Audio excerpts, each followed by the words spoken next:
Good morning. Thank you for being here. Today we're going to discuss two officer-involved shootings that's occurred in the last 2 weeks or so and release that officer-involved body-worn camera footage. What I'll remind you is this is still an ongoing investigation, and we have all the facts as we know them at this time contained within the release. So first we will talk about an officer-involved shooting that occurred on January 4th in the 3700 block of Wheeler Avenue. As you know, this is the one that involved the suspect that was wanted in connection with the shooting of Orange County, Indiana Sheriff's Deputy Andrew. I would ask that you continue to pray for Deputy Andrew's recovery. He remains in critical condition. We pray for his family and we keep them in our thoughts and support them through this trying time. There were 7 officers total that were involved in this. 3 were U.S. Marshals or Marshals Task Force officers. We're not releasing their body camera video as part of this. We are showing you the LMPD officers who were involved in this incident. The first is Detective Ben Derby, assigned to the Criminal Interdiction Division. Detective Jan Dykes, also assigned to the Criminal Interdiction Division. Detective Rob Ross and Detective Josh Trumbo, also of the Criminal Interdiction Division. And next we'll move on to the footage.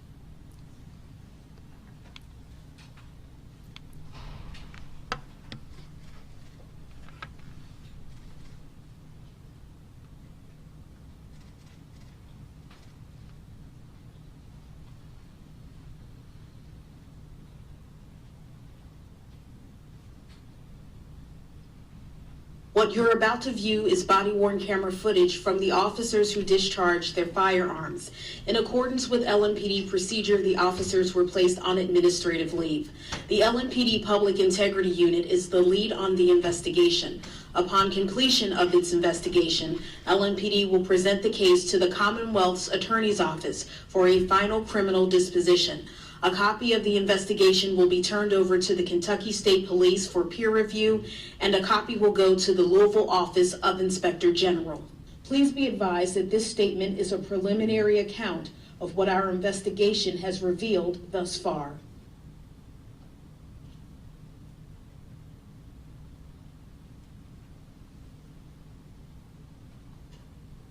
On Saturday, January 4th, around 7:30 in the evening, the United States Marshals Task Force, as well as Louisville Metro Police Department, received information that the suspect wanted for shooting Orange County Sheriff's Deputy Zach Andrew in Indiana on January 3rd was located in the 3700 block of Wheeler Avenue.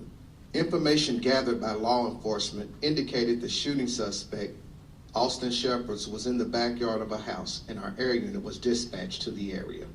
At approximately 7:30 in the evening, detectives from the LMPD's Criminal Interdiction Division and members of the United States Marshals Task Force converged in the area with support from LMPD's air unit. The air unit located Shepherds in the backyard and began giving instructions to responding officers over the radio. As officers converged on the backyard, Shepherds opened fire on officers, firing several shots. 7 law enforcement officers, 4 from LMPD and 3 from the U.S. Marshals, returned fire, striking Shepherds several times. Officers eventually approached Shepherds, who was lying on the ground, and he was pronounced deceased on scene. Shepherds' handgun and narcotics were recovered from the scene.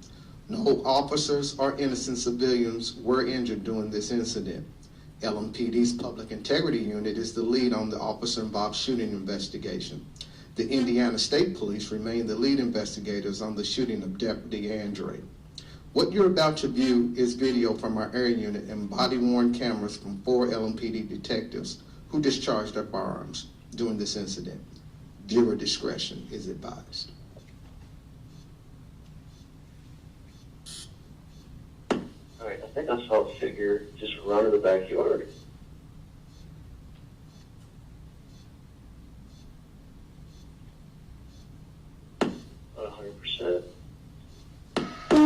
Taller. I think it's just see his head. That's the best. Tail cover. Behind what address? Thing that we gave you. Is that 3723 Wheeler? 10-4. Rain on the 4 sides in the backyard.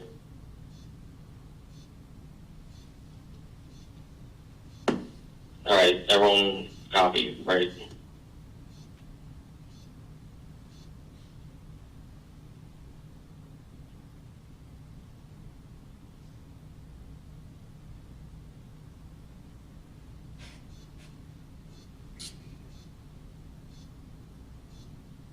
And then he's armed. All right, boys, he's running. He's out running to the alley right now. Carrying a backpack. He just threw something in the yard. He's in the back of 3723 right now.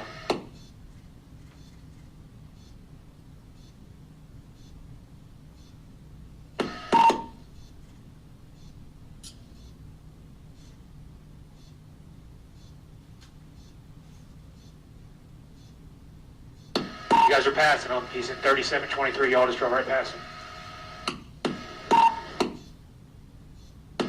He's running up to the back of the house now. Shut K9.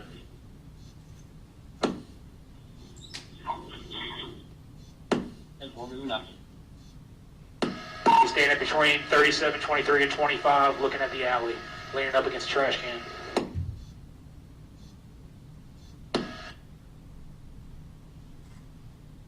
He's pointing something at you guys. I can't tell if he's armed or not.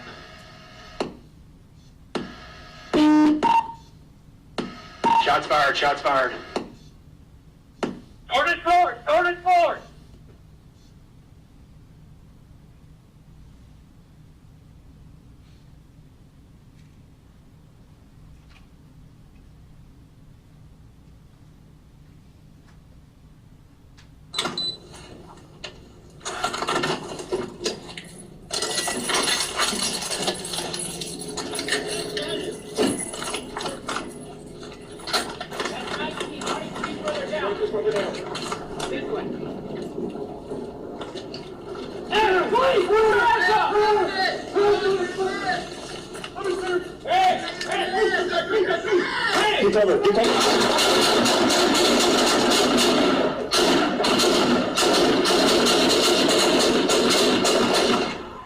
Hold fire! He's down! Shots fired, shots fired. We're only EMS this way. He's down in the backyard. Everybody, he's down! Hey, I'm gonna get his shields and push up! He's down! All right, I'm gonna reload.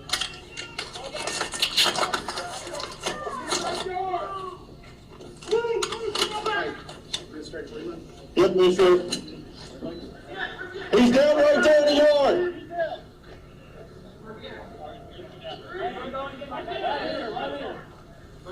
Hey, I'm getting my backpack. Watch it. Yep.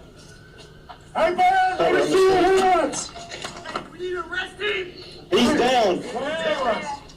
Hey, man, let me see your hands! Austin, if you can hear us, let's see your hands! Let's see your hands! Hey, come to us. Come to us. You got the better field of view over here. Anybody hit? Hey, is everybody good? Hey, all blue is good. Let's get a shield. If y'all want to push to him, we can. Yeah. Okay. I'm just gonna slide down. Let's get a couple of shields. Okay. Let's get ready for Dante, is she ready for shield? I don't have my rifle. Collier. Yo. Okay, hey, I've got one in my vehicle. I'm gonna go grab my shield. We have a shield over there. Stand by. Everybody stand by. I'm gonna slide down. Yep.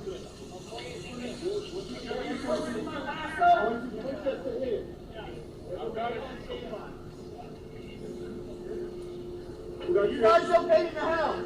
Stay in the house. Make contact. Go to the front door.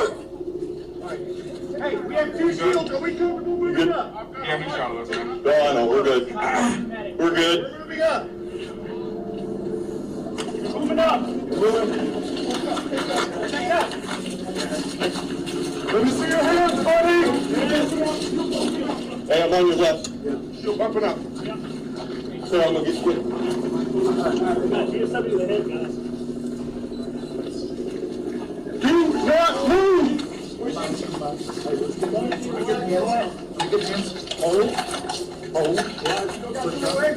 Yeah, but more like it. All right, let's make our way up here. All right.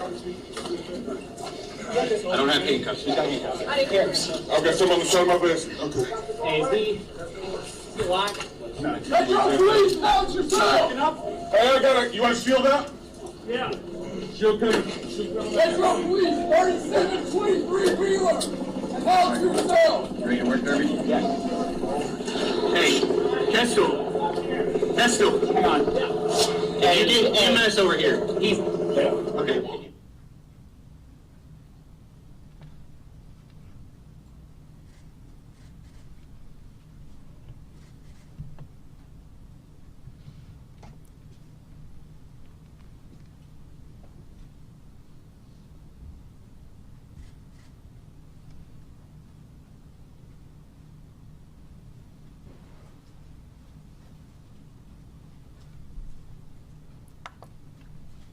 Okay, as it says, this is still an ongoing investigation. I think you can see from the video how dangerous this situation was, that that subject appeared to set up an ambush and attempt to shoot several officers again.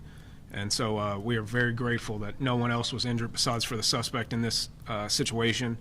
We've had the full cooperation of the U.S. Marshal's Office in this investigation, and just for your information, the full separated videos of each officer will be at the end of the YouTube video, so you'll have separate videos as part of that. So very, very proud of these officers, knowing the level of danger that of the suspect posed that they were looking for, and still were out there willing to put their lives at risk in order to find this subject. And so very proud of their work, very grateful that they're out there willing to do it, and they do it every day. So I'll open up to questions at this time. Did shepherds know the people inside the house, and have they been charged with anything or any involvement?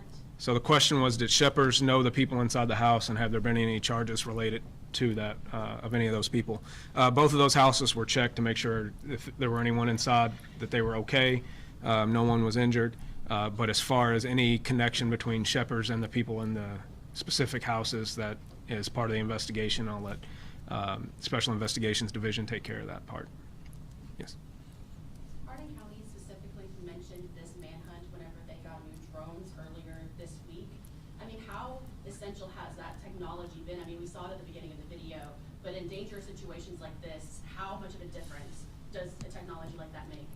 So that air unit video was not drone footage. It was from our helicopter, and so the person that you heard talking on the radio, giving the description of where the person was, that was actually one of our tactical flight officers up in the helicopter. But we do have a drone program that we are still in the stages of growing, so that we can deploy them more rapidly to situations like this. But that amount of information is invaluable to be able to know positioning of suspects, seeing that suspect was pointing a gun or appeared to be pointing a gun at officers before they even arrived. You have to remember, when you look at that air unit video and then you look at that officer perspective on their body camera, they don't see the same thing.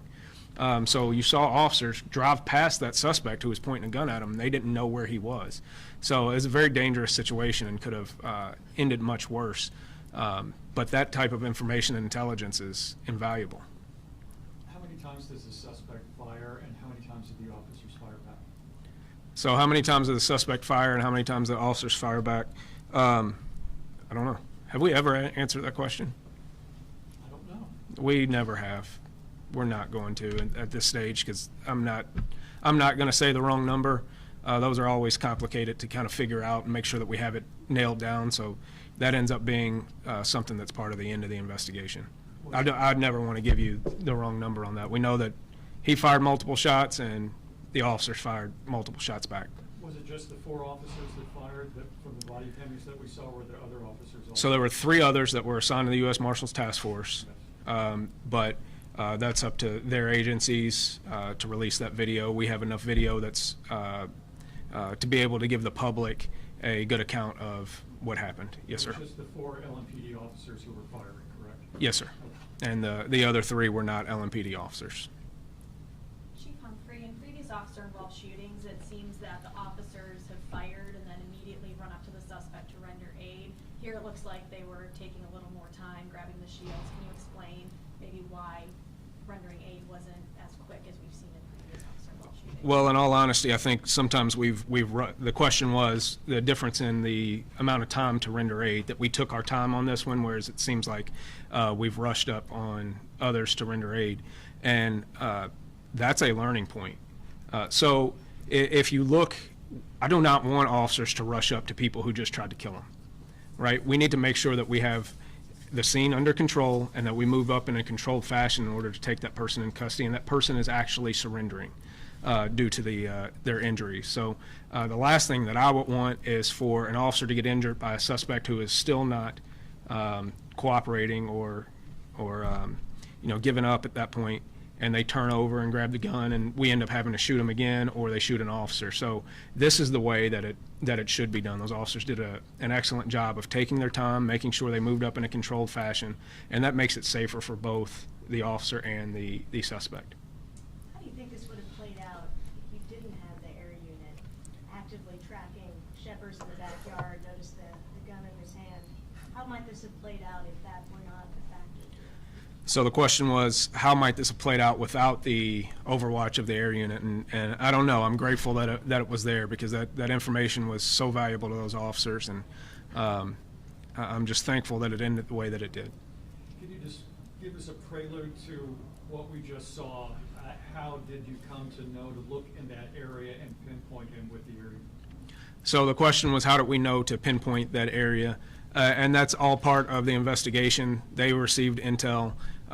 As you know, this shooting had happened well before this of Deputy Andre, and so this had been an active search going on for, I believe it was 2 days, looking for the suspect. So it was a matter of following up on tips that we were getting from the community, and so we value those things, and ultimately that investigation came through both the marshals as well as some LMPD detectives that were getting information. Did the suspect show any signs of life when officers finally approached him? The question was, did the suspect show any signs of life after the officers approached him? I don't believe so. Do you know how many times he was shot? I don't know how many times he was shot. It was more than once. What kind of gun did he have? As far as I know, he had a handgun. I don't know the specific make and model. So. This is a suspect, I mean, you mentioned obviously, they were hunting for him for days. This is somebody that you know critically injured another law enforcement officer. So how do you approach a situation like this, trying to catch this person? How do you train your officers to approach somebody that they know is dangerous, specifically that had injured another member? So question being, how do we train to approach someone who we know has already shown the propensity for violence and the willingness to take an officer's life or attempt to take an officer's life? And so this is part of it. We can train all the tactics in the world to make this safer, but this is really about mindset. This is about having people who are dogs who are willing to go out there and look for people like this. And I don't know if you can train character in that way. We have men and women on this police department who are willing to put their lives on the line in order to find bad people like this and get them off the street. And I'm very thankful for that. And our society is safer because we have people like that. So. What kind of narcotics did he have with him? What kind of narcotics? I believe it was methamphetamine. So. And will you be doing an autopsy report to determine if he had an immune system? So that'll be all part of the investigation. I believe tox screens are pretty standard in these types of things. So at the end of the investigation, that'll all come out from the medical examiner. Do you know if Deputy Andre is still at UNL Health? So Deputy Andre is still in critical condition. I spoke to with Sheriff Henderson earlier today.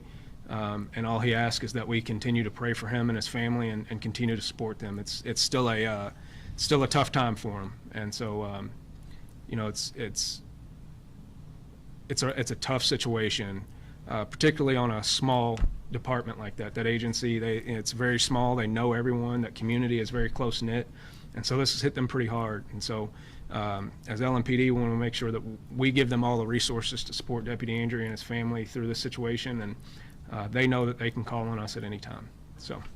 Could you elaborate a little bit on the shield that was used? We don't usually see that in the videos. So the ballistic shield that was used is a bullet-resistant shield.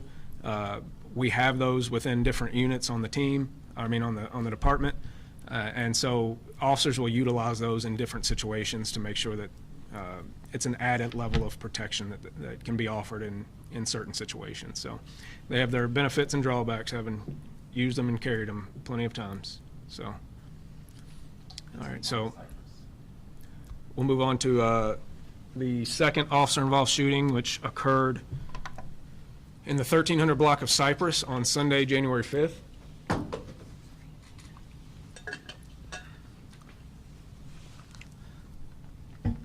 So on Sunday, January 5th, in 1300 block of Cypress, LMPD responded to a homicide that occurred in that block.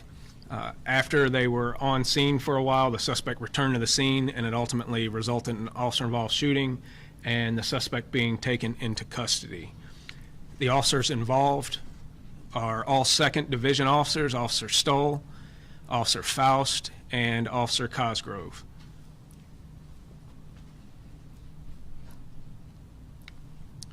Now I'll turn it over to the video, which will have the description of the incident for you.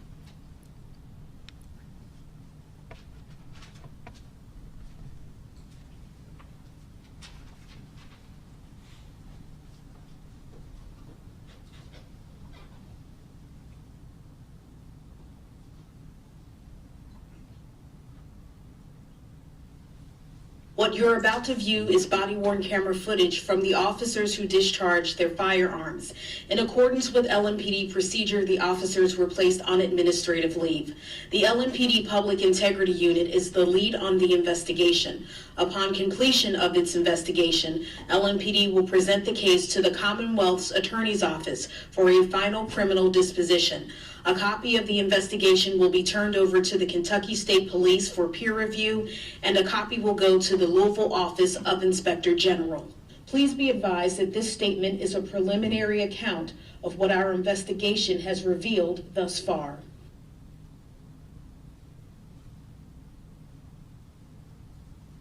On Sunday, January 5th at approximately 1 o'clock in the afternoon, 2nd Division officers with the Louisville Metro Police Department were dispatched to the 1300 block of Cypress Avenue on multiple 911 calls for service on a report of a shooting.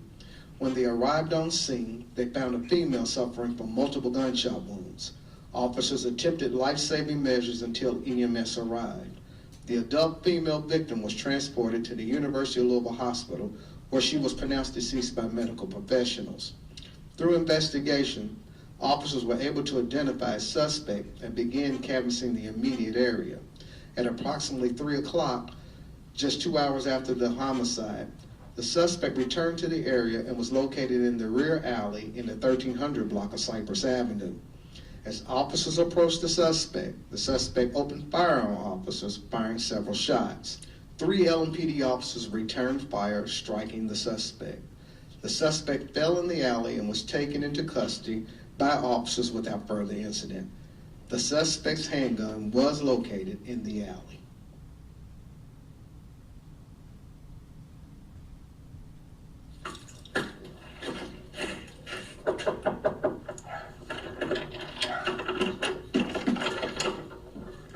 Officer, he's in the back. He's in the back. He just showed me that he's in the alley. He said if y'all... 215 Adam radio. One of the witnesses out here saying that he's in the alley behind the location that we're at right now. Said in the alley south of our location, closer to Woodland. Okay, that's when she's in the alley behind the location to the south, close to Woodland. We're just going to call special this service. Let's hear it. Shot fired.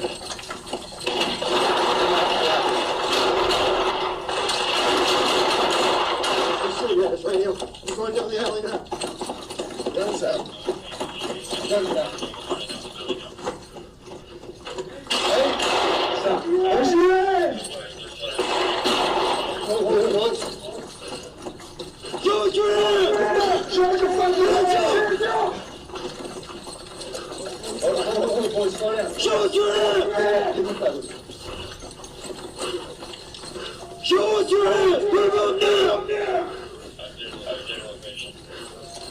Still in the alley. I got you. There's going through.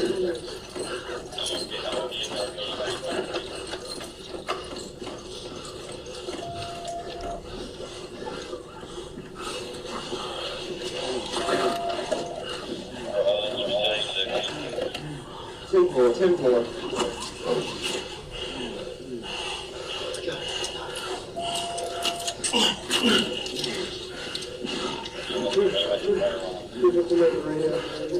Subject down.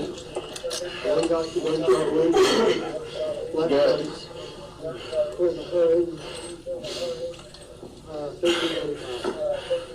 Where's the gun at?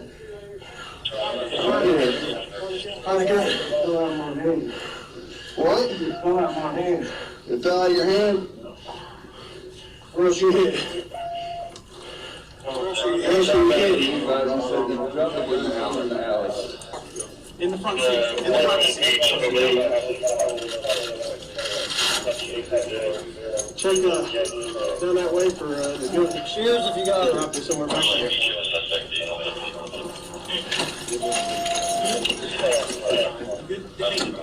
Don't say anything to anybody, sit out. And then in front of you.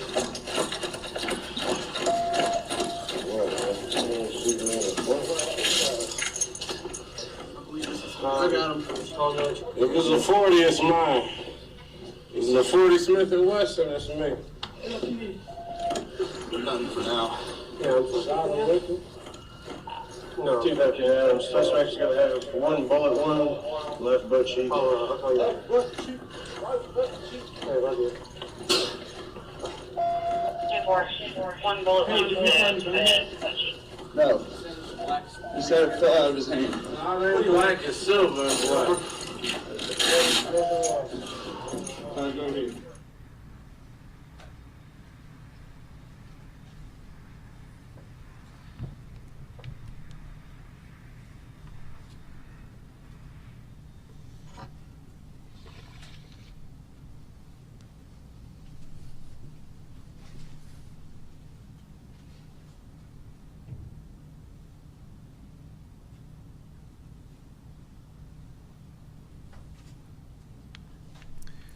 So again, this is remains an open investigation, and we'll update you with more information as it becomes available. The full videos will be put on YouTube following the press conference, so you can separate the three officers' videos. Again, very, very grateful that no one else was hurt. We're obviously dealing with another situation with a murder suspect in this case, who basically committed cold-blooded murder and then came back and shot at officers. And so, again, very thankful to these officers, very grateful that no one else was hurt.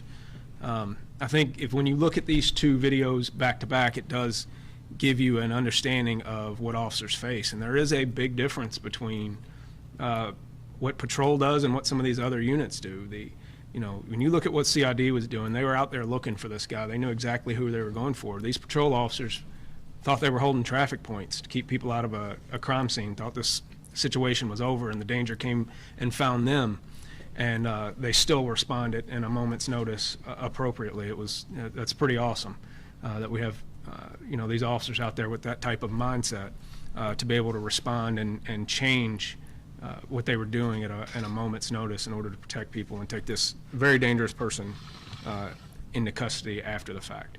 So I'll open it up to questions at this time. Chief, whenever we saw investigators looking at the scene initially, not only do you have to put those pieces together, but also there was about a bunch of snow on the ground, and we saw them having to take different measures. Can you just talk about how the weather added to how difficult this might have been and how they adapted?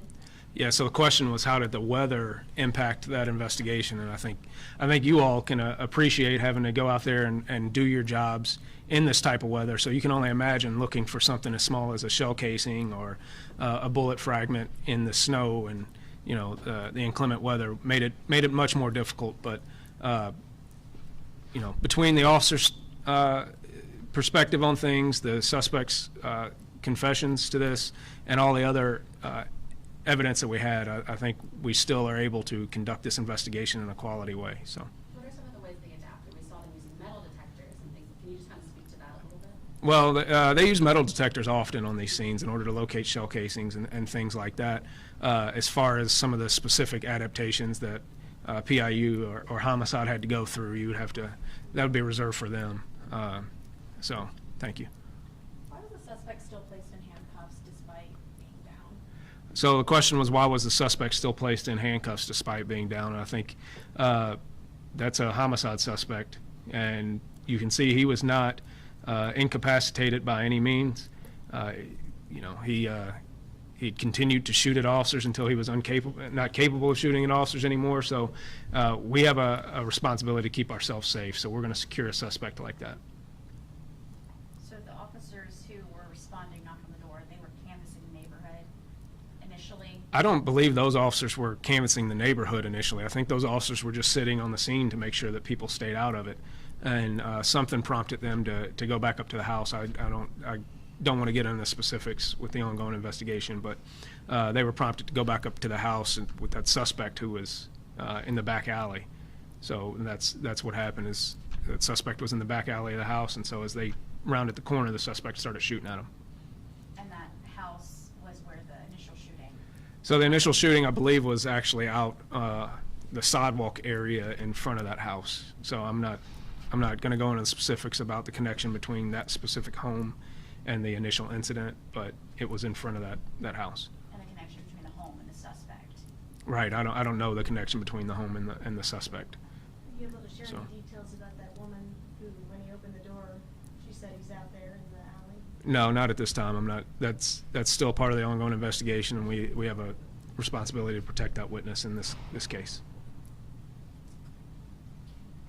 The second time during the chase, there was a pause when they were chasing him after the first initial gunshots were fired. The second time, is that him firing first at officers again, or is that officers firing? It's kind of hard to tell. So he shot at officers again. Who shot first and all of that, it doesn't really matter at this point. He's in an active gunfight with officers. He's a murder suspect who's fleeing. So when you look at those Graham factors that we show on the screen at the end of every one of these, that's what that's about. It's about the totality of circumstances. And the first thing on there is the severity of the crime. The severity of the crime is as severe as it gets. This is a homicide suspect, murdered somebody in cold blood, returned to the scene and attempted to murder officers. This is not someone who can be allowed to escape that scene. We have to do everything we can to protect the public and officers and take that suspect into custody without delay. So is it that Graham scale that would have officers think about whether or not they could deploy potentially non-lethals before gunshots? So that Graham scale is the Supreme Court ruling of Graham v. Connor, and those are the factors when it comes into any use of force, not just an officer-involved shooting or lethal force. And so all of those factors come into play. So the severity of the crime, the immediacy of the threat, the level of resistance, and any attempts to flee the scene are all factors that will change the level of force that is reasonable for an officer to use to take that suspect into custody. So, and understand that just because a lower level of force may be reasonable or would be effective, it does not preclude the officer to not use a higher level of force. That was clearly a lethal force situation. So. What kind of medical, service did the suspect receive, and where is the suspect now? So the suspect is currently still in jail, and the medical attention that he received at the scene by officers is pretty basic. There's not much we're going to be able to do for a gunshot wound to the buttocks. But then he was transported to the University Hospital. I believe he was actually released late that night. So he didn't even spend an entire 24 hours in the hospital, that's my understanding. Chief Humphrey, kind of off topic, but can you address how LMPD is planning to work with Ms. D. Wright, who the mayor just hired? Yeah, we'll get to that. We'll transition to other questions in just a second. I want to make sure that no one has any more questions about this. Situations like these happening back to back can weigh pretty heavy on, officers in the community. I guess, what's your message to the community who are now seeing body cam footage of these two happening back to back? Well, the message to the community is that you have a group of officers out there that are willing to risk their lives in order to take dangerous people off the street. And so we're gonna continue to do that. We're gonna do that every day. We're gonna continue to, look at these situations, evaluate these situations for how can we improve. What are the ways that even if we got these right, what are the lessons that we can learn to improve our next response, and so that we are even better the next time at taking dangerous people off the street and do it in an even safer way. So that's my message to the community, is know that you have people that are willing to go out there and do this work on your behalf. So. Any indication of like why they came back to the scene? Is that ever? Yes, but that's part of the investigation. So. Anything else on Cypress? All right. Katrina? Yeah, just if you could tell us how LMPD plans to work with Misty Wright, who the mayor's office just hired to be in charge of community safety, please. So the question was, how does LMPD plan to work with Misty Wright, who's in charge of the mayor's plan on community safety? And so you've seen our crime plan, and a big part of that crime plan is how we collaborate and cooperate with other non-LMPD entities within metro government. And so she is really taking the leadership role on the non-LMPD side of community safety. So while we are coordinating a lot of those resources, she's going to help oversee and make sure that that runs smoothly. And then there's obviously parts of community safety that are bigger than the things that LMPD are going to do. And so she's going to be involved in a lot of those programs and projects that are external to LMPD but still have an impact on community safety. Anything else, General? One more question. I believe you were on a different news channel and you were asked a question regarding Lieutenant Stewart and the arrest when he arrested that woman who was in labor, and you said something along the lines of it being hindsight 2020, maybe that wasn't the right move. She's still on schedule to appear in court either today or sometime next week. Are there any plans to drop those charges or address that situation? So the question is about the woman who was in labor who was not arrested. She was given a ticket. And in that situation, and just in general, when you're thinking about these situations, you know, we are asking these officers to go out there and evaluate circumstances and situations that are very difficult and they're very sensitive. And in that particular situation, you're talking about somebody who had no medical attention at all, and that medical attention got to her because it was called for by the police in that situation. So while you know, she said that medical treatment was being sought, it showed up because we asked for it. And so I think to me, that's one of the focuses that people have missed, is that she got medical attention for both her and her baby because it was called for by the police. And if he had believed that she was legitimately in labor, which you even hear him say it on the video, that she wasn't using that as an excuse to get out of an enforcement action after she had already been warned many times and he had had previous interactions with her, he wouldn't have written her that ticket. I don't think any of us would have. And so there's no problem in recognizing that. And I've spoken with him several times, and that entire unit, I need them going out there and doing that work. It's important to the city that work is done, and it's done in a compassionate way, and it's done well. And so I expect them to continue doing it, and I'm supportive of them when they do. And there's always the ability to learn from situations and do a little bit better the next time. Anything else, y'all? Okay, that's wrap up. All right. Thank you all.